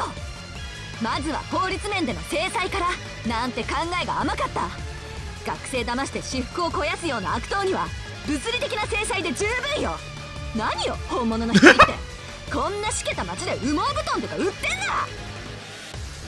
Oh my god, she's sorry! 待て落ち着け。さっきまでの平和的なプランはどこに行った。悪党を暴力で押さえつけていいのは警察だけだ。いいから踊りやがれ。Did she just slap her? 何よ、その警察が使えないから私たちが出張るんじゃない。文句あるなら代案出せ。文句はね、まず落ち着けって話だ。そもそも代案なんざ立てるまでもね。お前さん、さっきはどんな手を考えてたか口にしてみろ。まずは法律面での制裁をとか言ってただろ。そんなのあんただって分かってるでしょ。あの会社の調査と並行して詐欺の被害に遭った人たちを探して、私たちが間に入って連盟を作る。ご老人ばかりを標的にしてるのは、おじいさんたちは世間の事情に疎いと見くびってるからだろうし。なんでおじいさんたちだけじゃわからない問題を私たちでフォローしてあげれば、被害者の会ぐらいは作れるわ。よーし、その調子だ。確かに一人一人で掛け合っても連中にとっちゃ痛くも痒くもね。横のつながりを作るのは大事だからな。それで契約をなかったことにして取られた金を取り戻すか。それは無理でしょうね。契約書は絶対よ。頭くるけど書かれたことは覆らない。今からできるのはこれ以上の被害を抑えることだけ。ローンの解約、入会の破棄、それと可能な限り金銭を回収する。羽毛布団ならクーリングオフが適用されるはず。全ての返品は無理でもやるに越したことはないわ。上出来だ。それで行こうぜ青崎。何もお前さんが悪役になる必要はね。せっかくの法治国家だ。平和的に解決しよう。それはそうだけど、こんなの部外者だから言えることよ。詐欺に遭った人たちからすれば取られたものは取られたままなんだし。それを気に病むのはそれこそお前の仕事じゃねえ。まずはクマリンに連絡しよう。あいつ商店街の娘だからな。被害者の調査に向いているだろう。小鹿にあんまり荒ごとに巻き込みたくないけど仕方ないか。オッケー、私の方から連絡する。飛丸は美濃先輩への電話お願い。 Student Council, go! あ、こっちの話なら応援団必要ねえだろ。必要だってば。脅し要員だけじゃなくおじいさん間の連携に走ってもらわなくちゃ。先輩たちいかつい顔して優しいでしょ。クーリングオフは書面に起こすことが大前提。書類に弱いおじいさんたちの代わりに先輩たちに代筆してもらうのよ。なるほど、そりゃいい。数の暴力だな。連中も20人からの返品は夢にも思ってねえだろうさ。 Alright, we've got a plan. Akko and Tobimaru nodded in agreement. Hinomi had been completely left to the wayside in this whole discussion. なあ、クーリングオフってなんだよ。 I learned that from Devil is a Part-Timer. 俺聞いたことねえんだけど。買った商品を返品して購入時の金額を返してもらうことよ。日本じゃ10年ぐらい前から正式に採用されてるけど、木の実くん聞いたことない？いや全く。ただの返品と違うの？同じだけどこっちは国が後ろ盾になってくれるわ。本物の光が法を盾にするならこっちも法で突き破るだけよ。おじいさんたちには馴染みのない話だろうから、そこは私たちが代わりにやるってわけ。In reality, only a very narrow range of products were applicable for the satisfaction period law, and it was currently unclear if those handled by the Light of Truth fell under that umbrella. If it was not applicable under this law, Alco would have to think of another plan. However, not 30 minutes later, that worry would vanish when they got the chance to examine the natural quilt sold by the Light of Truth. Once Alco had an established plan, she will not waver from it. They had made a cafe with a view of the office building, their command center. And, after they got together others from the student council for backup, their one-day blitz tactic plan began. そうと決まれば迅速にね。Oh, this is really long. 二人とも連絡係よろしく。サクッと今日中に決着をつけましょう。Tobimaru sighed at the thought of trying to complete everything within a day's time. Hinomi, on the other hand, wondered why he had been dragged in to help. Although Tobimaru had gotten Aoko to abandon the idea of a physical fight, Aoko knew that the contact plan would be difficult to pull off and continued to research other options. There were many conditions that needed to be met for this plan to actually work. The major issue was the mountain of time elapsed from the time of purchase. For consumable goods, the time limit for a legal return was 8 days. If there are 30 or so victims, this would probably only be applicable for 1 or 2 of them. If that was the case, they needed to look for some other customer protection besides satisfaction clause. 何々？安価なものを不当な金額で売りつけた場合、暴利行為として公序良俗違反で契約が無効となる場合がある。ただし、公序良俗を根拠とするって。何よこれ、ほとんど売る側の勝ちじゃない。疑わしきは罰せずが法廷の基本だし、水かけ論じゃこっちが不利だ。It was a difficult situation. They wouldn't be able to stand up to an experienced group of scam artists with their limited knowledge of the law. If they need to fight fire with fire, or in this case a scam with a scam. 騙し取られた金額分だけ、美味しい話で騙し取るって話か。To do that, they needed more intel. Akko was studying the materials they collected for something they could use. お待たせ。とりあえず追加候補10人分の住所と布団の現物持ってきたわよ。サンキュー。さすがくまり。本気出せば仕事の早いこと早いこと。Kumari in casual dress. Akko took the list of victims from the student council secretary. Oh, she's the secretary. Gotcha. Kojika Kumari, and immediately contacted Tobimaru on his pager. Although pagers could only receive short messages like, "Call me," they were a powerful means of communication in an age where people relied on public telephones. Tobimaru called the cafe to give Aoko an update and hear about the list of newly discovered victims. 被害者の会はできたのね。仕切りは青山くんにやらせて。一応、相手への牽制として名刺も作ってくれると助かる。事務局はほら、文化祭の時に作った偽団体あるじゃない？あそこの電話番号にしておいて。電話番は山城先生に頼み込むわ。Make the teacher do the work. The victims advocacy group was currently just over 10 members. The group's aim was to help the victims of the scam get their money back and remove themselves from the light of truth. Some of the victims had not even realized they had been scammed, so with some explanation, about 10 more members were added. It helped that it was polite, young, well-dressed students who were giving them this information. The elderly generally seemed more accepting of anyone who was around the age of their grandchildren. にしても、よくここまで調べたもんだわ。規定の20人なんてあっという間だったわね。あんたの言う条件が分かりやすかったから。60過ぎのご老人で一人暮らしで町内会に入っていない人を探せばよかったんだし、やってることは本物の光の販売員と一緒。でもこんなんでなんとかなる話じゃないと思うけど、結局のところ抗議するのが関の山じゃ。青崎？ちょっと、何薄気味悪い顔で笑ってるのよ。She's cooking something up. Alko looked up after being called out by her friend. いやー、面白いもん見つけちゃって。成果の乏しい戦いになると思ってたけど、風向きが変わったわ。ほら、見てクマ。この羽毛布団のマーク。ん？ Alko showed her the product labels sewn onto the down quilt. There on the tag was what looked like a Japanese industry standard logo.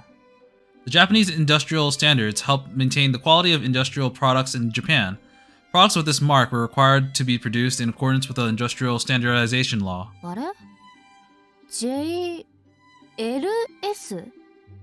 そう。こうなると契約書が逆に武器になる。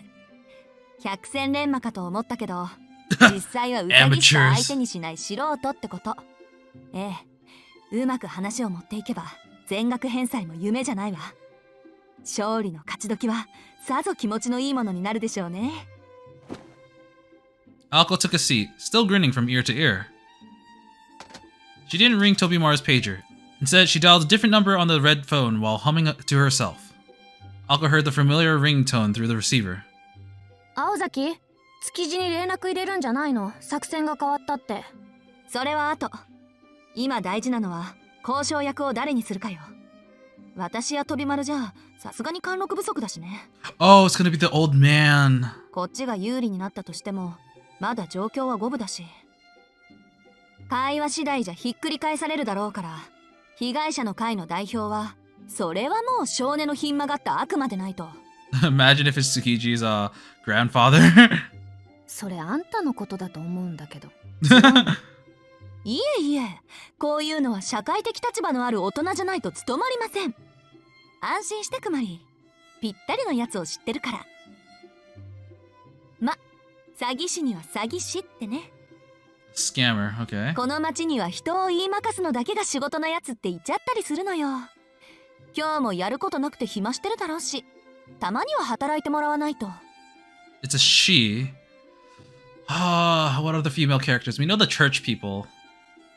I don't think they're like scamming. 彼女にかかっちゃサラ金だろうが教祖だろうが、1時間で精神崩壊。裸足で山に逃げ込むわ。Maybe it is the church. Alkos kept the phone receiver at her ear as she delivered these cutting remarks. The ringtone had long since gone silent. もしもし、まさかとは思いますが、今の話は私のことでしょうか。An eloquent woman's voice could be heard from the phone's earpiece. I think it is. I haven't heard her in a long time. Alko innocently said her greetings and smiled like a hunter who had just gotten their prey to take the bait. Oh man, this is really long. But I kind of want to fit it all into one episode because it's really interesting. Yes. あなたには年長者への敬意が足りていないようですね。Alko. Huh? Tobimaru and Kinomi had returned from their tasks and stood there wide-eyed. The person Alko had invited to the cafe looked so out of place that it was just a shock to everyone. はーい、ゆいかさん。わざわざ来てもらって助かるわ。事情は電話で説明したけど、もう少し詳しく説明する？結構です。本物の光のことは先ほど律香から報告を受けましたから、あなたに享受していただく事柄は一つもありません。ありゃま、ご機嫌なのね。よかった。そのテンションのまんま勝ち込みお願いね。一般人の一人や二人、ゆいかさんが本性を出せば睨むだけでそっとさせられるでしょ。そうなの？このお姉さん、相田協会のシスターさんだよね。俺密かに憧れてたんですけど。いや、そんな場合じゃねえ。どうも、木南浩介っす。青崎さんとはあんまり仲良くありません。Kinomi was truly trying to earn points by showing that he was also not that friendly with Alko. Sister Yuika gave him an angelic smile back. これはご丁寧に。相田協会で装飾を務める須瀬ゆいかです。はじめまして、浩介さん。いやー、すんげえ。本当にシスターだよ、シスター。会長、とんでもない隠し玉連れてきたな。あれ？でもゆいかさんに何してもらうの？いや、俺はいてくれるだけで嬉しいけど。まあ、大体想像できるが。はじめまして、シスターゆいか。三崎高校生徒会副会長、築地飛丸です。Tobimaru didn't look so well. Perhaps he had figured out where this course of events was headed. The JLS label was indeed illegal. This discovery made Alko realize how they could get the victim's money back and run the light of truth out of town completely. Sister Yuika was her solution. てっきり証拠に物を言わせて、訴えられたくなければ示談で済ませろ、全額返して出ていけって話かと思ったが、恐ろしい女だぜ。追い出すだけじゃなくスカンピンにして放り出そうって腹か。は？なんでそうなるの？何？美人なだけじゃなくシスターさんってそんな権利持ってるの？シスターさんがじゃなくてユイカさんの人間力と言うべきね。はい、これ被害者の会からの連盟書。一応うちの応援団の先輩たちも待機してるけど、何人か連れていく？ She's gonna be like, no, I can handle this myself. そうですね。逆上して手を挙げられては後片付けが面倒ですので、抑止力として5人ほど。I want to know more about the sister and her sister, because it's been a while since we've seen her, and that was technically optional. It was the last part of the 7 days of spinning. あとは青子さんが同行してくれるのでしたら、私としては不満はありません。え？どういうこと？もしかしてシスターさんが話つけに行くの？会長のがよくね？いいの。ユイカさんはこう見えて荒事の専門家なんだから。ねえ、ユイカさん。She's so smug. あなたほどではありませんが。いいでしょう。今回は利益が一致します。あの事務所の方々が違法を働いているのは事実ですから。罪には罰を、善良な人々を、特に私たちの同胞を苦しめた手合いには相応の痛みが必要です。 That's right, they must feel the smite of God and my heel. さすが泣く子も黙る鬼のシスター。期待してるわ。昔から商売敵を潰すのは得意だものね。言われるまでもありません。一つの土地に二つの教えがあっては迷惑です。Okay, they've gone up. Though the two continue to antagonize each other, they entered the office building fighting for the same team. The 5 burly members of the cheer team filed in behind them.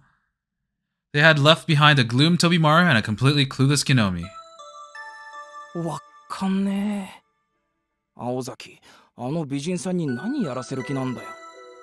そりゃお前、口にはできない残虐行為だろ。相手の弱みを握ったらとことん叩きのめすのが青崎だからな。違法販売をネタにして契約解除をさせた後に告訴するって流れ。訴えるのはシスターの役目だな。立場上、学生である青崎よりシスターの方がお題目が立つ。何よりあの教会、たまに嫌な噂を聞くしな。連中、貯めた財産根こそぎ取られるだけで済めばいいが。After taking a few deep breaths, Tobimaru also headed towards the office building. え？天下も事務所に行くの？怖くない？行かねえよ、おっかねえ。俺のはちょっとした野暮用だ。And I'm also more afraid of Aoko than these thugs. てめえも補習に戻れよ。今日の礼はまた改めてくれてやるから。バカ、補習なんてもう終わってるじゃんか。気がつけばもうすぐ夕方だぜ、夕方。違いない。あっという間の半日だった。Tobimaru waved goodbye and disappeared into the office building. Huh? Hinome thought it was strange since Tobimaru had just said he wasn't going to go in there. However, he left as well after hearing a noise that sounded like glass breaking on the 3rd floor of the office building. A wise man never courts danger, as they say. The discussion ended without any major issues. The inside of the office was mostly untouched. Only the center line of the desk had been pulverized by Sister Oh my god. Had been pulverized by Sister Yuika. Things had been resolved peacefully, without any bloodshed. Oh my god, the sister is so strong. The office had been conquered in about an hour, and Aoko was now surveying it. A large desk had gone right through the window, flung through the air with a single swing of Yuika's hand. Oh my god! The sales staff were shaking in the corner like they had just seen the devil incarnate. Sister Yuika brought in 5 members of the cheer team to seize the office permits and other important documents. Unfortunately, the one thing Aoko was looking for was nowhere to be found. Where's Sojiro? She went to ask the sales staff, still quivering in the corner of the room. ちょっと、3時間ぐらい前、ここに人畜無害そうなの来なかった？ビルから出てきてないからまだ中にいると思うんだけど。Is it gonna be that he wasn't even working for them? It was he went to a different floor? Everyone shook their heads no. Nobody had seen a student who fit that description in the office. Alko was looking even more confused at this point. でもな。Was Shizuki working for for Tobimaru, and Tobimaru's family also has like another floor in the building? She was still happy that she had done a good deed here today. Like, not Tobimaru, but maybe his family. Tobimaru entered the office building and headed straight down the hallway. He glanced at the stairs in front of him as he walked by, passing several tenants and heading towards the emergency exit at the back of the building. Tobimaru knew the geography of the second street well. If his memory served correctly, there were some old one-story houses behind this building that had been around forever. There were old tin-roofed rental houses that stood against the tides of time. Though overshadowed by recent trends of two-story apartments, they were still there, alive and kicking. At the back of the office building, there was a river for processing wastewater. Beyond the river and a fence, there were many one-story houses. Next to the building, there was a bridge that crossed over to the other side. It was a shortcut only neighborhood locals would know about. なるほど。大したショートカットだ。地図なんて当てになんねえな。As Tobimaru walked towards the bridge, he saw a familiar face exit one of the old tin-roofed houses. The young man was wearing a coat and was without a doubt Sojiro Shizuki. 明日もまた来ておくれね。 Sojiro crossed the bridge while the old woman who resided there saw him off. あれ副会長ああ、奇遇だな、色男。The two exchanged glances as they crossed paths on the bridge. Sojiro looked fairly spent. Okay, so Sojiro wasn't actually in the building. He just went to the building for a shortcut. That was all Tobimaru needed to see. Sojiro's new job was a lot harder than working for any scam artist.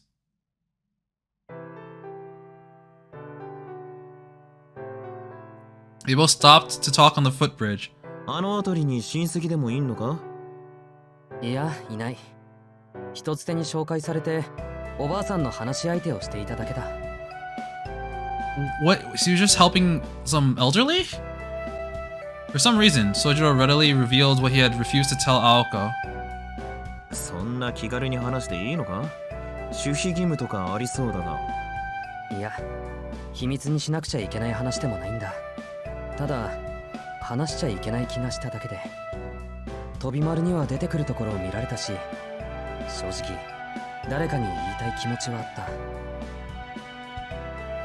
Leaning on the rail of the footbridge, Tobimaru urged him to go on. It turned out that Sojo's story was nothing out of the ordinary. His new part-time job was to be a home helper in that old one-story house. This resident was a widow who had been left alone after her son moved off to the city. 初めはただのお手伝いだったんだけどね。He spoke with a troubled, slightly regretful smile. Maybe he was ashamed of something he had done. There was a tinge of darkness behind the wry, tormented smile on his face. Tobimaru found himself surprised at his own thoughts and slapped himself lightly on the cheeks. This was his way of punishing himself. He wasn't sure why his imagination was running so wild right now. 珍しく浮かない顔だが。あれか？出て行った息子さんとやらに文句があるのか？介護が必要なおふくろさんを放って好き勝手に暮らしていることに？どうだろう。確かにおかしな話だとは思う。けど、俺はその息子さんを責める気にはなれない。だってそれは。Sojiro stopped himself mid-sentence. He didn't think that the son had hated his mother so much as he did the town. He had probably just found somewhere better to live, and moved away. Sojiro swallowed those bitter words. お手伝いの料金は初めに全部もらってたんだ。今月だけという話なのに、10万円は高すぎると思う。He trailed off, muttering that he didn't really need that much money. The old woman had thanked him for his honesty. This was a part of Sojo's appeal, most likely. In a matter of days, the old woman put all her trust into Sojiro and treated him like her own grandson. ああ、それは素直に嬉しいんだけど、問題は。She always saw him off with a smile and asked him to return tomorrow. Every time he left, she gave him a stack of cash in hopes that he wouldn't forget her. あ？それだけで大金もらってたのか？うん。お孫さんの代わりをしてほしいと言われた。あなたは信じられるから、これで孫のように振る舞ってくれって。なんだそりゃ。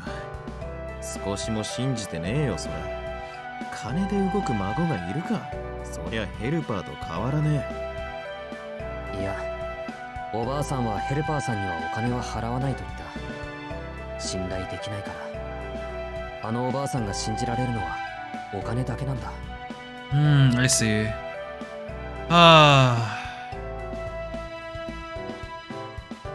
She seemed to have some quirks about her, probably because she had been living alone for so long. By this point, she lost all faith in the goodwill of humankind. To her, the bonds of a family were nothing but fantasy. After being cast aside by her own family for so many years, the only thing that remained faithful to her was the money that she'd save. Over time, this led her to developing a strange complex. For her, the money she had scrimped, okay, I didn't know that was a word. The money she'd scrimped and saved, the last thing she could rely on, was the only way she could conceive of keeping someone in her life.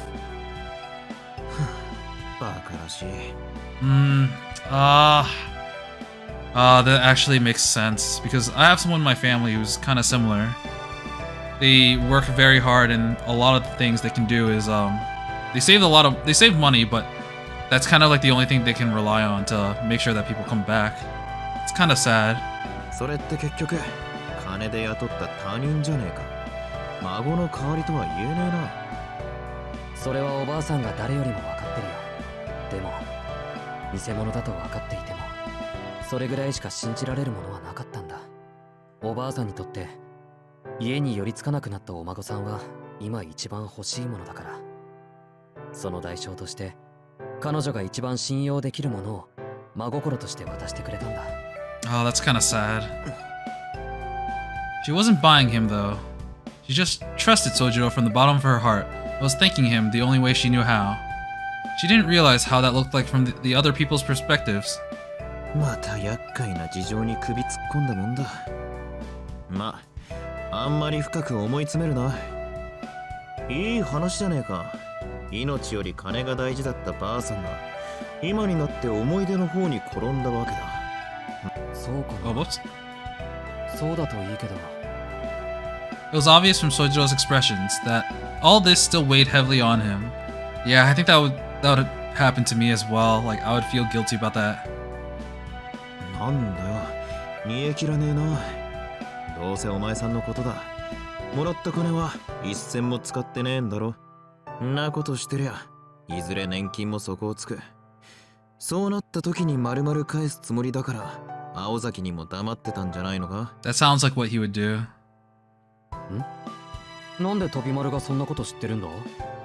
まあ、いや、なんとなくそんな気がした。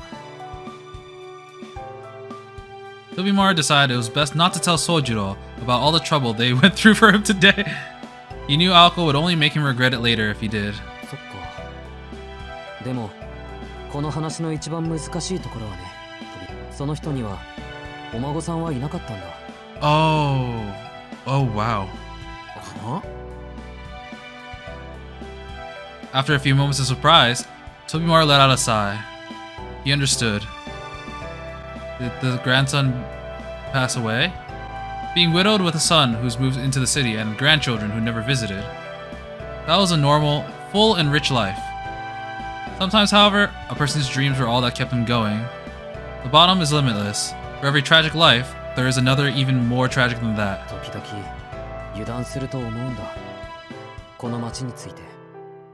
みんな幸福そうに見えるのに、裏を覗くとそうでもないのはなんでだろうって。なんか町全体に騙されてるみたいだ。Tobimaru leaned over the railing and looked at the bustling town below. In the end, Sojo's worries stemmed from his feeling lost in this environment. Ah, look at this town. The one who walked through life alone into old age. Tobimaru's struggle with being antagonized by his entire family. Those were both personal matters. Sojo's problems stemmed from the nebulous entity of the town itself.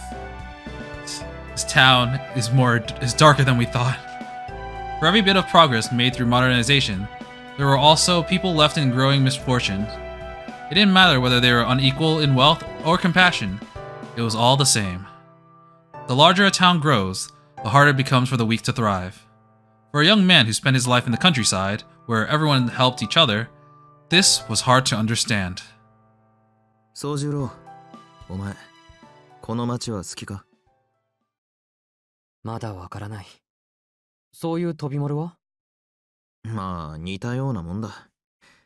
好き嫌いも半々で、たまに何もかもどうでもよくなる時はある。だがまあ、お前さんとは真逆だな。俺はこの町のおかげで、てめえの悩みなんざ無視できる。ここに比べりゃマシだってな。空虚であろうと、この忙しさ、節操のなさは捨てたもんじゃねえってな。ここに比べたらマシ？ああ、違うな。マシというよりはありって感じか。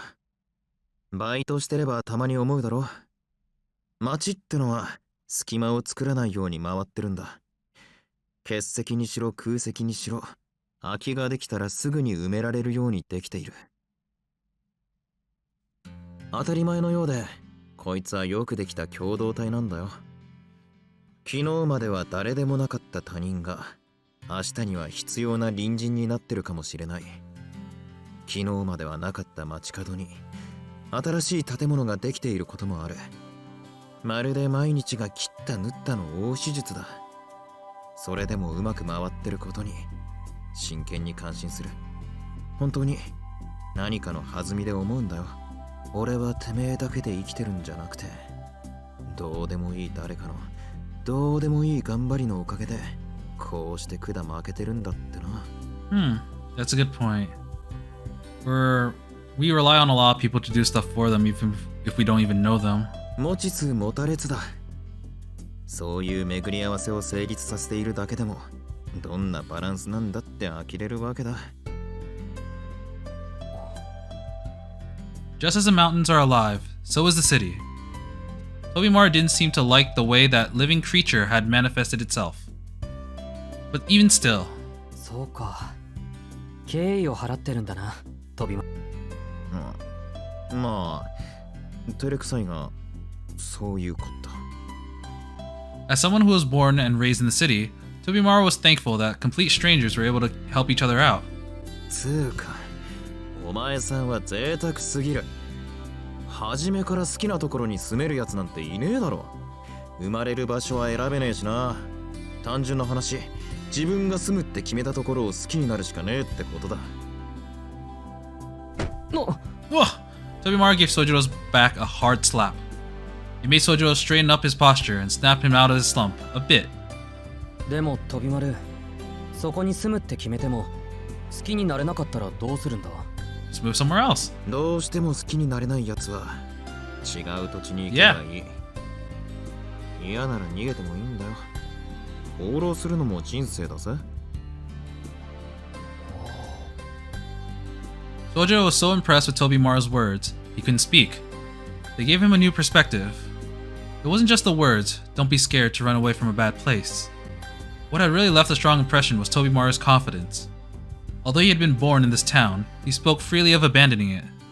Tobimaruから逃げるなんて言葉が出るとは思わなかった。逃げる先があるなら逃げてもいいだろって話。There's nothing wrong with running away if you have somewhere to run.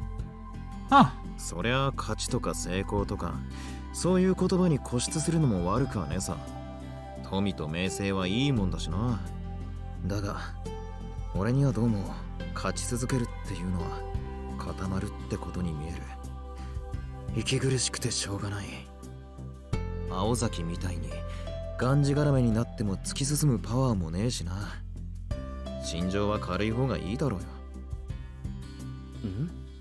人生は軽い方がいいのか？いや、軽いとか手堅いとかそういうんじゃなくて、俺はもっとこうロマンあふれるっつうか。Tobimaru furrowed his brow at his inability to find the proper words. What he had wanted was simple. そうだな。俺はきっと笑える人生が送りたいんだ。That was how he saw life. Tobimaru tried his best to put into words his thoughts, hoping his friend would find them useful. 漫才師か Ah.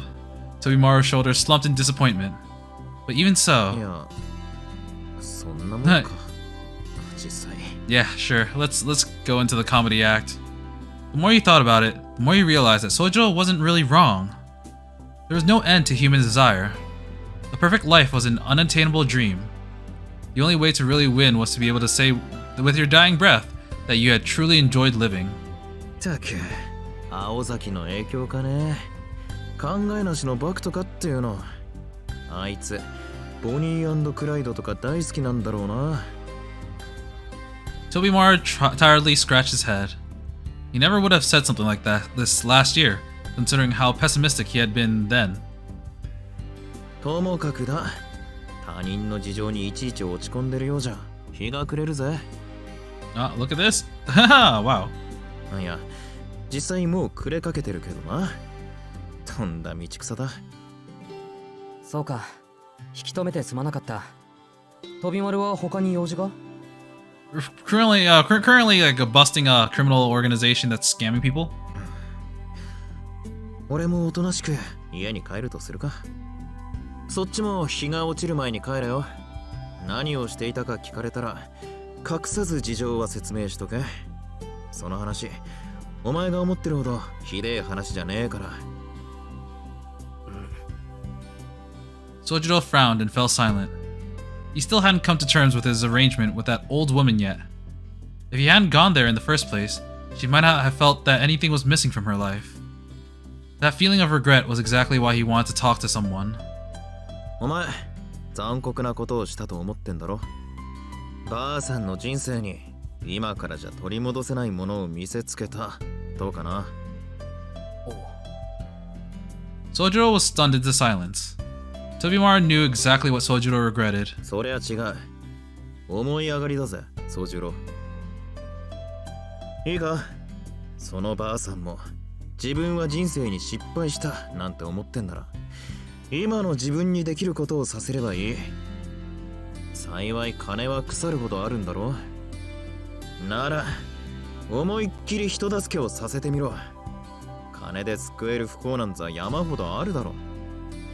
で、ばあさんがどんなもんだと胸を張れたんなら、それは間違いなくいい仕事だ。少なくとも俺は気持ちがいい。Turn this negative energy into something good. それはおばあさんの苦しみを解決していない。解決できねえ問題は放っておけ。そのばあさんには今他に解決できる問題があるんだから、それでいいじゃねえか。Man, I really like Tobimaru. Oh, this side story gave him so much character, and he's so cool. 悪いけどお金はこれから世のため人のため自分のために使うから返しておくれ。となったらば、ばあさんの勝ち。偽物の孫なんざよりよっぽどいい生きがいに目覚めたわけだな。しかし、これで満足したから残りはやっぱりもらっておくれ。といえば、お前さんの勝ち。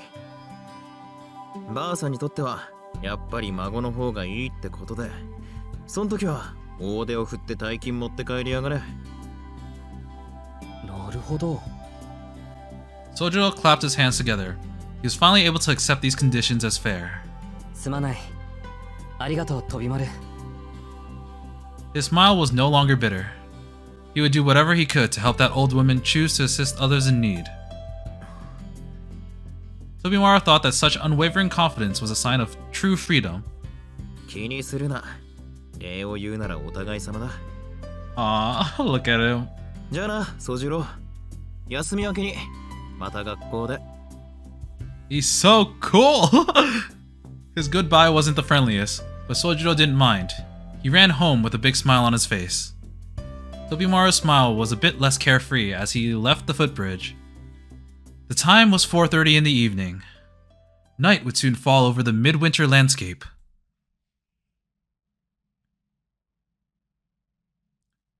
Time for the explanation. You'd be like, huh?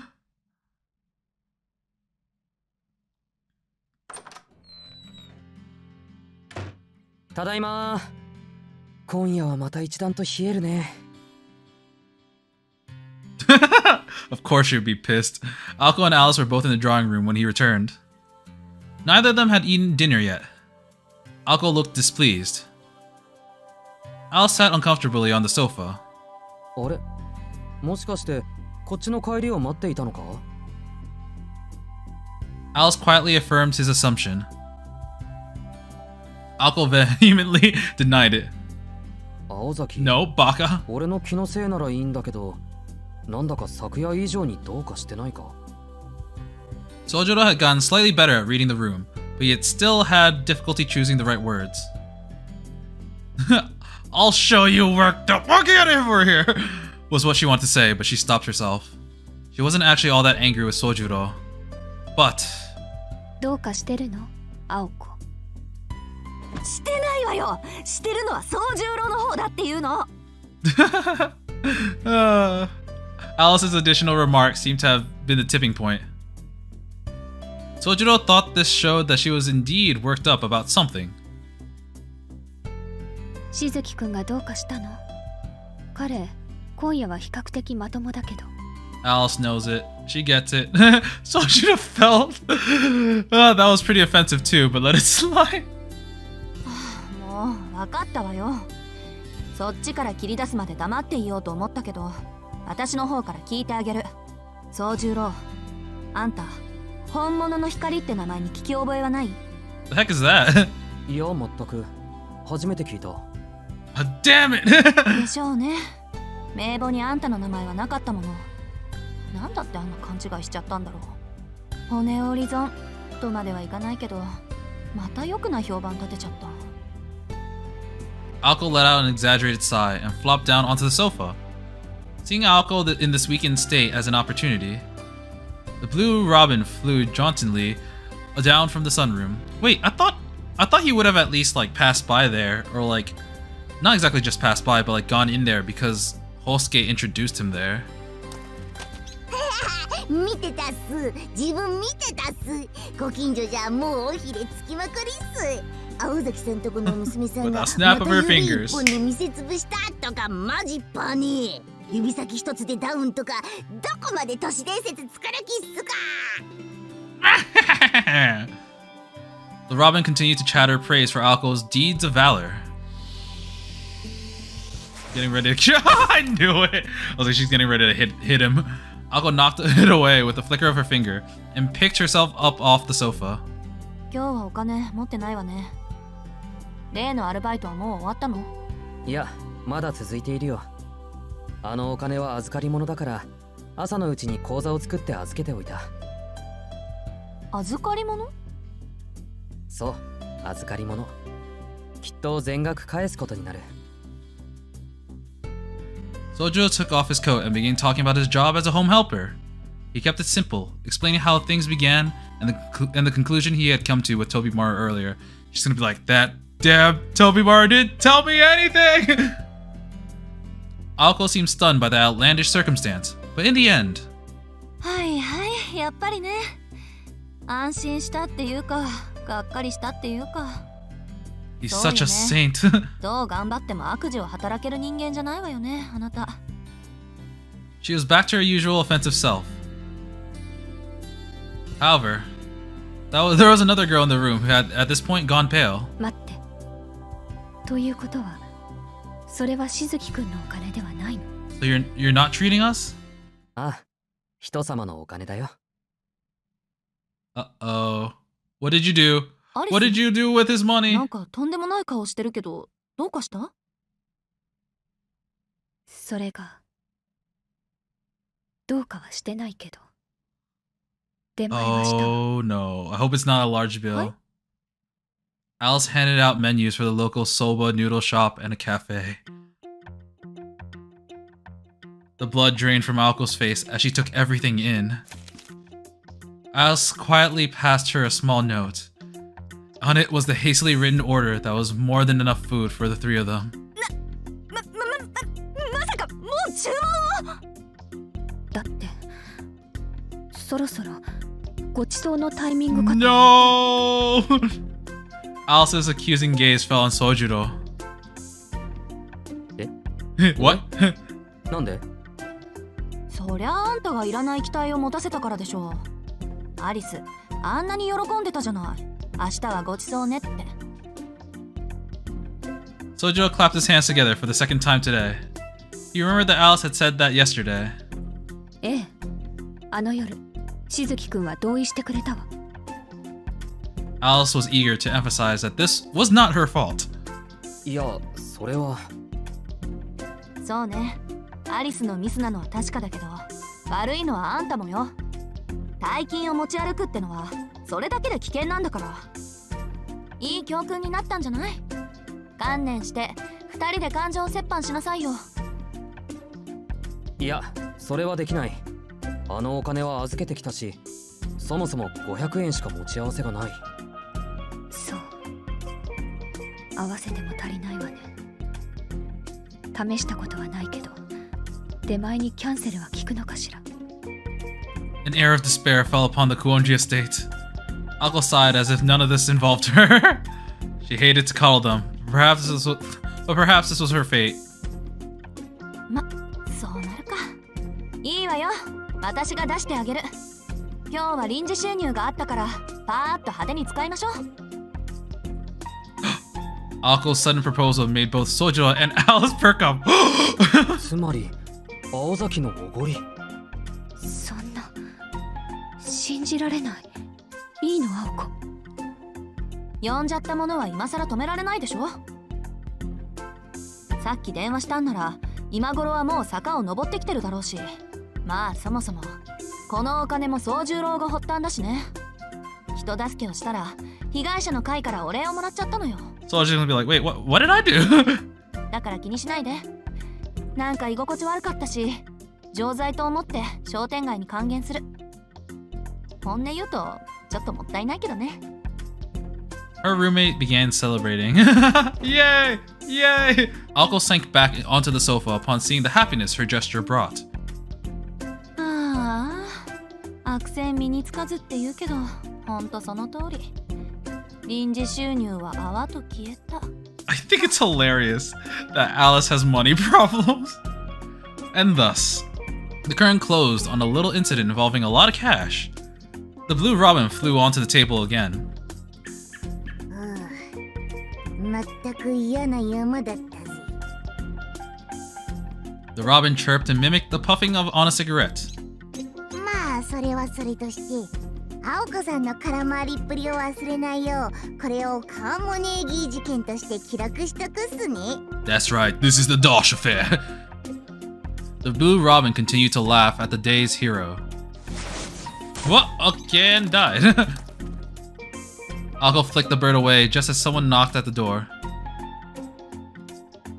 Alice had ordered her favorite omelet dish and a set of cakes from the cafe. まあそれなら。Ako was quite satisfied with the spoils of an honest day's work. Aww. Oh, that was so cute. Oh my god. But that was really, really long. As of recording, this is just over 2 hours, and I could split this into two. It would make like two, maybe like less than 1 hour portions. But honestly, because that was just one story and I kind of went through it all the way, I think we're just gonna try to edit that to one video. It's still gonna be like really long, but oh my god, that was great. Man, I really like Tobimaru now. We got to learn more about his circumstances and his philosophy on life. His moment with Sojiro was a really good moment, and it was a really good bromance. Damn, and just all the shenanigans Aoko went through to find like Sojiro's part-time job that she ended up failing, and then like just assuming that he was, you know, being used to be scamming people. But that was really funny. And the zinger at the end, it's like, oh, I already ordered the food though.